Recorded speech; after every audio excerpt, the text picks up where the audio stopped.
Pan, Your Honor, actually. No, sabi nung affiant namin na pinagkakatiwalaan na namin dahil nagsasabi na ng totoo mula sa simula.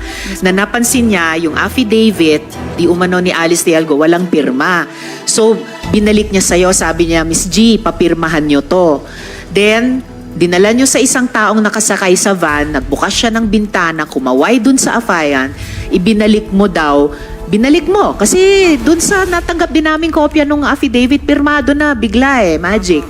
Sino? Sino yung nasa van noon?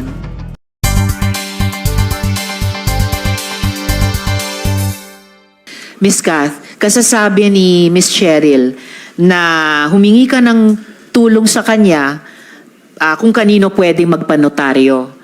Bakit din, no? Tanungin ko sa inyo, yung tinanong ko sa kanila ngayon lang, bakit sa dinami-dami na pwedeng hinga ng tulong, bakit kay Miss Cheryl pa na Chief Head Executive Assistant ni Mayor Kalugay, bakit sa kanya pa tumawag, Miss Kat? Your Honor, yun po yung instruction po ni ma'am. Si Miss Yes. Mayor Alice ang Yes. Nag-instruct sa inyo, Opo, Your Honor. tawagan si Miss Cheryl. Okay, so siya talaga. At so kaya yung tanong ko kanina kay Mayor, parang hindi totoo yung sagot nila kasi tanong ko, close ba, hindi lang silang dalawa bilang business partner o kung ano pa man, close pati kayong mga staff. Kasi unang may importanteng kailangan si Guo Huaping ay in-instructionan kayo tawagan no other than Miss Cheryl na nagtatrabaho kay Mayor Kalugay. So, close ba kayo, Miss Kath at Miss G, kay Miss Cheryl? Kayo po'y nagtutulungan sa mga trabaho ng mga principals ninyo? Hindi po, Your Honor. Hindi ano? Hindi po kami close. Hindi kayo Yes close? po, nag-uusap lang po kami kapag may instruction po si ma'am. Kaya nga po, kung may instruction si ma'am sa inyo ni Miss G or kung may instruction si Mayor kay Miss Cheryl at kailangan huminang tulong sa ibang staff, kayong tatlo ang pinagtutulong sa isa't isa, tama? Opo, Your Honor. Ayun. Okay, salamat. Madam Chair. Miss Kath, makatotohanan ng sagot nyo sa amin yun. Sana sumunod yung principal nyo, si Miss Guo Huaping. And paano, before I call upon the SP Pro Tempore, paano kayo in-instruction na ni Mayor Alice that time na magpatulong kay Miss Cheryl maghanap ng notaryo? Tumawag po siya, Your Honor. Tumawag sa telepono. Yes po. Nasan siya noon nung tumawag siya sa telepono? Ay, hindi ko po alam, Your Honor. Hindi nyo alam? Hindi po. Talaga, nagsimula na kayong magsabi ng totoo ha. Ipagpatuloy nyo yan ha. Yes Huwag kayong magsimula sa totoo and then mamaya magsisinungaling din. Opo, Tulad ng ibang mga principal nyo rito. Yes, Miss Kath. Okay? Madam Chair. Yes, SP Pro Tempore. Madam Alice, totoo ba yung sinasabi ng iyong sekretary na tinawagan mo siya para tawagan si Cheryl? Huhoping. Sen, I think meron na po akong na-file po na kaso po sa akin sa DOJ po. So, Tinatanong lang ni SP Pro Tempore kung yung tungkol sa tawag nyo kay Miss Kath para magpahanap ng notaryo. yes po, Your Honor. Did you call her? May na-file na po, kaya I invoke my right po. Is that an incriminating question? I don't think that is an incriminating question. Ano ba yung kasong sinasite nyo sa DOJ na Anong case? incriminating kung sagutin nyo Attorney. yung tanong ni SP Pro Sige Tempore? na, attorney, wag mo naman pigilan yung kliyente mo na Regarding po sa DOJ po, human trafficking po. So, paano konektado ang human trafficking case dun sa kung tumawag kayo kay Miss Kath para magpatulong kay Miss Cheryl magpahanap ng Regarding notaryo? po doon sa yung notary po. Well, whether you're in the country or not, pwedeng guilty kayo sa human trafficking. Simpleng tanong kung tinawagan nyo nga ba si Miss Kath. Tinawagan nyo ba si Miss Kath? I invoke my right po. Miss Kath, matanong lang, kasi mamaya may tanong din kami tungkol sa mga lookalikes eh. Ikaw ba yung pumirma sa affidavit ni Guo Huaping? Kasi remember yung binasa kong mga bahagi ng affidavit, sinabi nung affiant kay Miss G, hindi pa ito pirmado, itong affidavit, papirmahan dun sa affiant, no? Kay Alice Leal Guo daw. And then meron lang nagbaba ng bintana, pero sa malayo, kumaway, akala niya si Alice Leal Guo. Then pagbalik ni Miss G ng dokumento sa kanya, pirmado na. ikaw ba yung pumirma sa affidavit? Kasi alam namin wala na si Go Huaping sa Pilipinas nun. Hindi po, Your Honor. Hindi kayo ang Hindi pumirma? I'm reminding you to Yes. keep on speaking the truth, ha? Tulad Yes nung po. simula nyo kanina, ha? Madam Babalik Chair, ka ng sigurado SP ka ba pro na tempore. si Alice Go yung tumawag sa'yo over the phone? Yes po, Your Honor. Sigurado ka? Opo. Ano yung specific instruction niya sa'yo? Tinawagan niya po ako. Tawagan ko daw po si Ma'am Che kung may kilala daw po na lawyer na magnonotaryo po. Okay, Madam Alice, wala ba kayong kilalang abogado ron sa teritoryo mo, sa Bamban? That is a simple question. Do not ask yung lawyer. Go Huaping.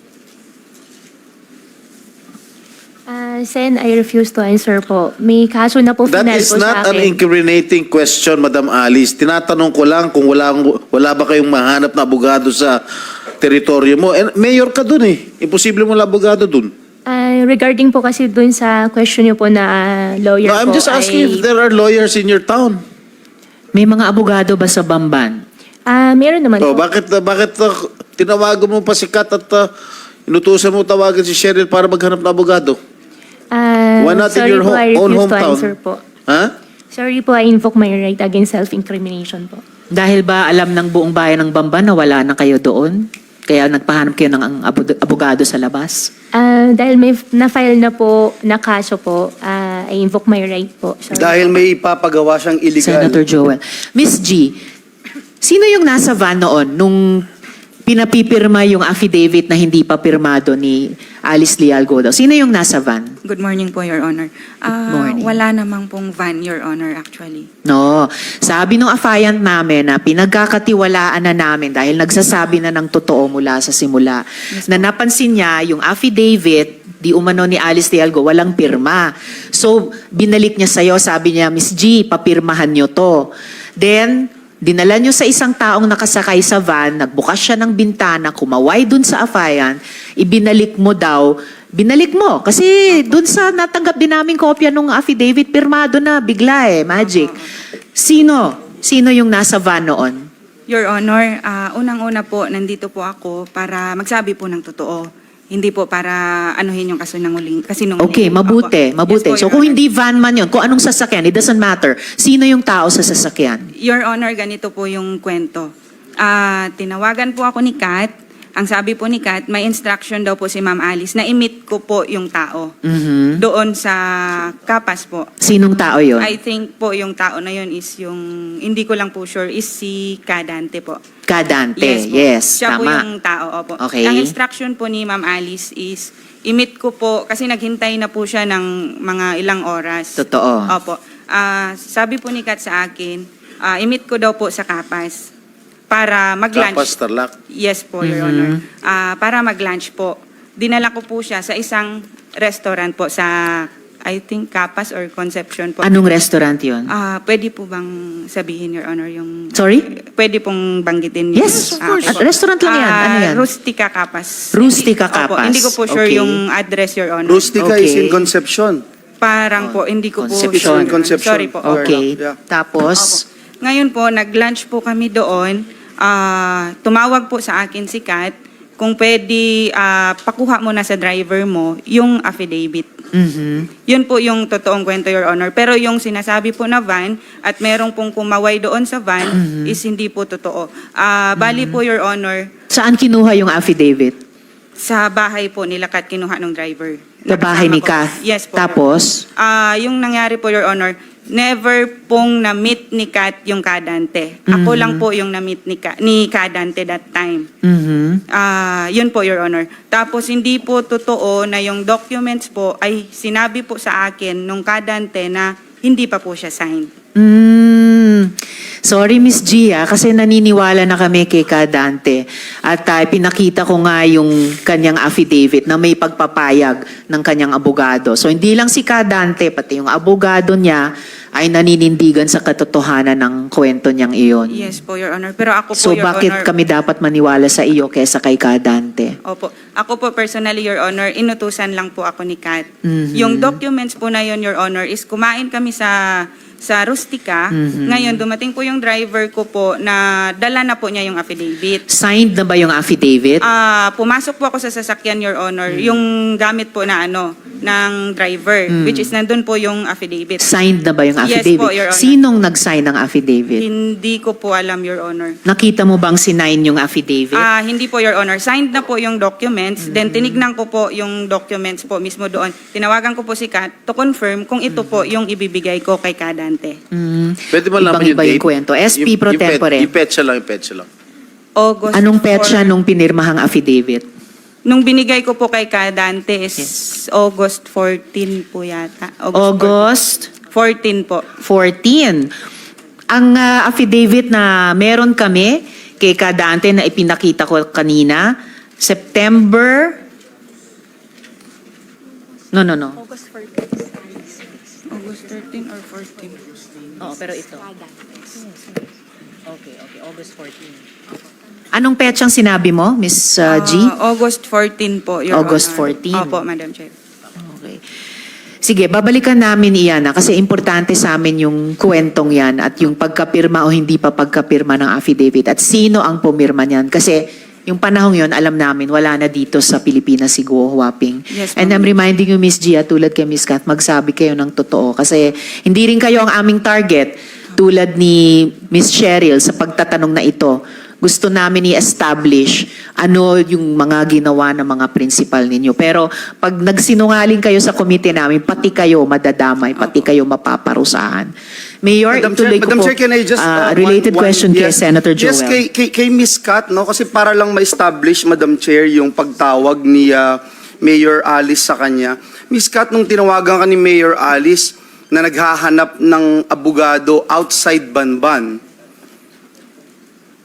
ang instruction niya sa'yo ay kausapin si Miss Cheryl dahil may abogado kang hahanapin.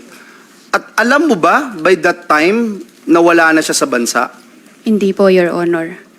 Alam mo ba na yung pinapagawa sa'yo ay hindi ka ba nag-isip? Ang daming abogado sa Bamban, bakit maghahanap sa ibang lugar ang abogado?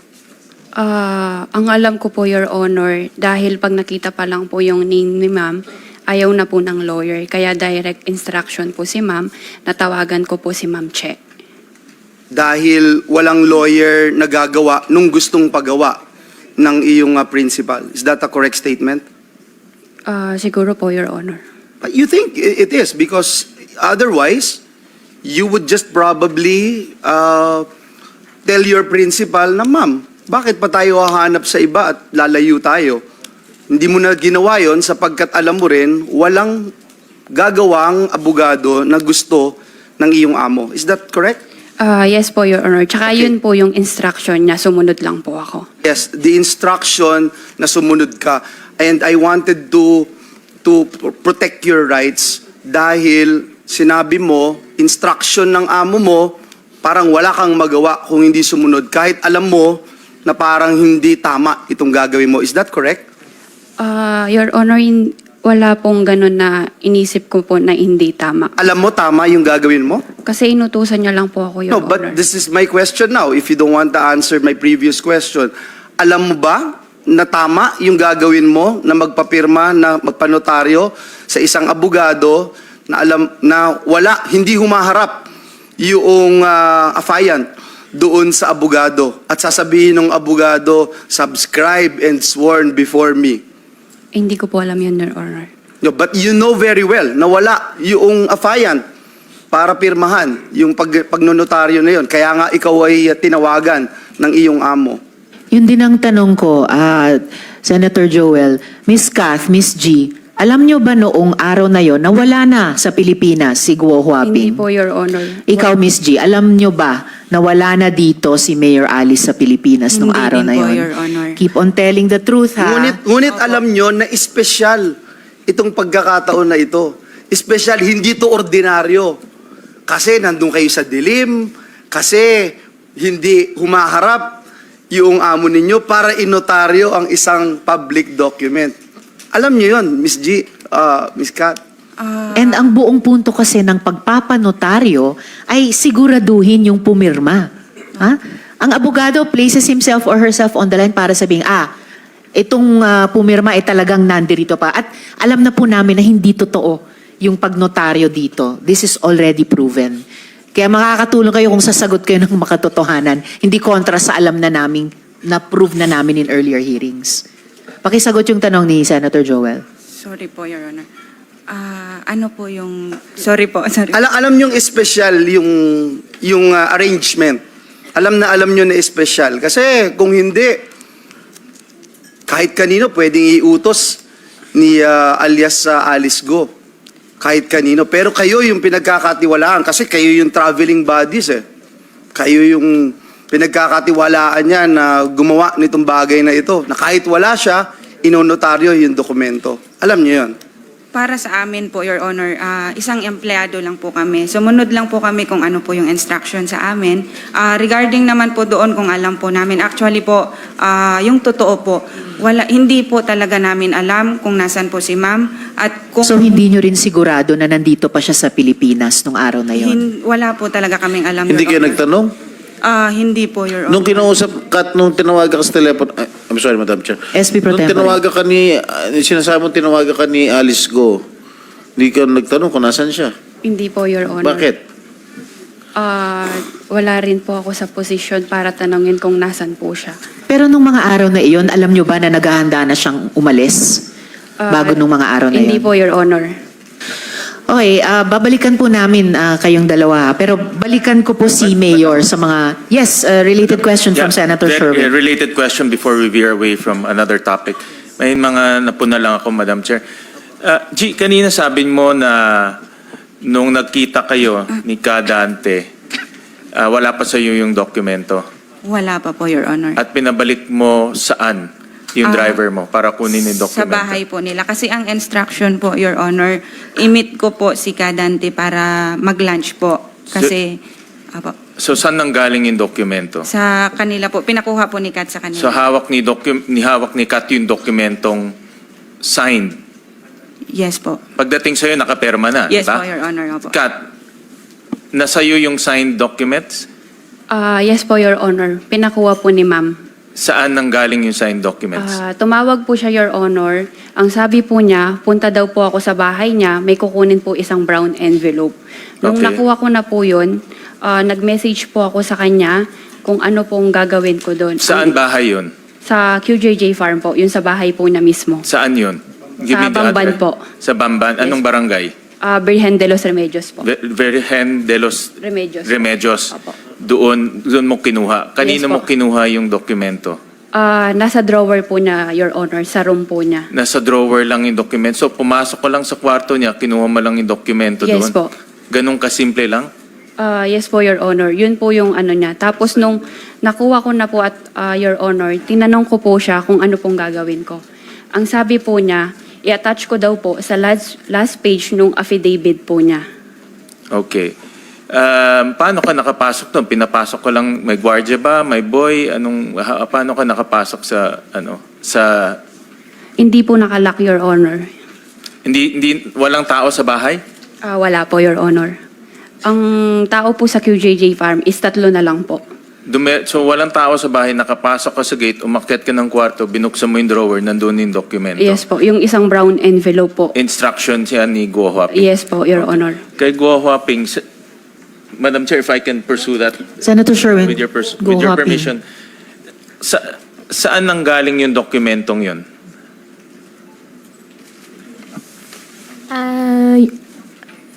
Your Honor, yung last page po ng document po, na-sign ko po. Na-sign mo saan? Na-sign ko po bago po ako umalis.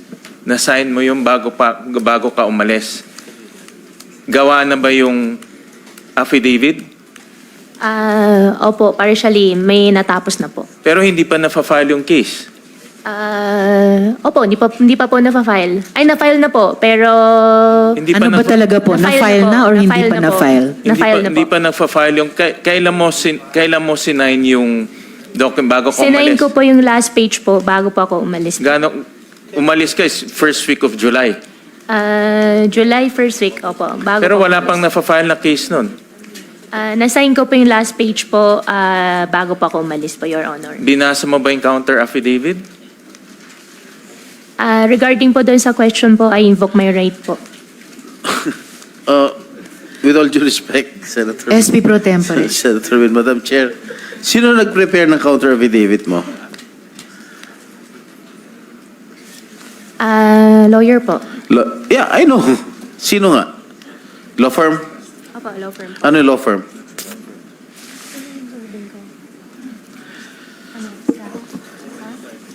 Ano pangalan? Gala. At yun sa abisado po.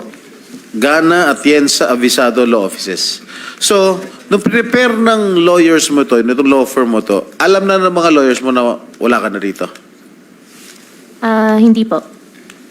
What do you mean hindi po? Alam nila na nandito ka? Samantalang wala ka na talaga? Hindi po namin pinag-uusapan. Paano mo napirmahan nito na wala ka? Yung last page po, napirmahan ko po siya bago po ako umalis. Hindi, ang date dito, August 14, no? Oh, August 14. Kailan mo pinirmahan tong affidavit? Counter affidavit? Hindi ko po maalala po yung exact date bago po ako Laging umalis hindi po. mo maalala eh. Tagal na yung katagang hindi mo maalala. Kailan? Your Honor, hindi ko na po talaga maalala O yung exact nakalagay date po. dito sa counter affidavit mo, August 14. Kailan ka tumakas? Your Honor, meron pa akong case po sa immigration po. I Kailan ka refuse po tumakas? answer po. May case Ano- na po ako sa Madam Chair, if I immigration. may ask, Yung sinabi Yung niyo, dates niya, Guwaping, na pinirmahan mo yung counter affidavit bago ka umalis. Kailan yon na umalis ka? Bago po ako umalis po, first week po ng July, di ko po maalala po yung exact date po. First week ng July. first week of July. Madam, Na wala Madam pang Chair, case. first week of July daw siya umalis. Pinirmahan daw niya ito last page. Nakalagay dito, in witness whereof, I have here to affix my signature this August 14, 2024 in the city of, namulabo to San Jose Del Monte. And the foregoing allegations are true and correct to my knowledge and available. Paano mo napirmahan ito? Sinasabi mo napirmahan mo to last page. Wala ka na rito sa bansa. Umalis ka po ka, July. Nahuli ka, September. Kailan ba siya nahuli sa Indonesia? September. Ha? September 5. Paano mo napirmahan ng August 14 to? Knowing fully well na itong mga abogado mo, alam na wala ka na rito. Paano So, ibig sabihin, July pa lang, nung umalis ka, hinanda mo na yung last page na yan na pirmado mo para ikakabit na lang ni Miss Kath dun sa counter affidavit mo na later on na compose. Madam Chair, may kaso na pong binigay po sa akin ng DOJ po. I invoke to... Your right against self-incrimination. Pero di ba, common sense, Guwaping, kung aalis ka ng July, maghahanda ka ng signature page para ikabit sa counter affidavit na in-instruct mo kay Miss Kath na ikabit, kahit by August pa, isasabit yung counter affidavit na yon, di ba? Common sense lang, kunyari ibang tao pinag-uusapan natin, di ba? Ganun yon, wala na kayo nung August eh, wala na yung taong yun nung August. Right?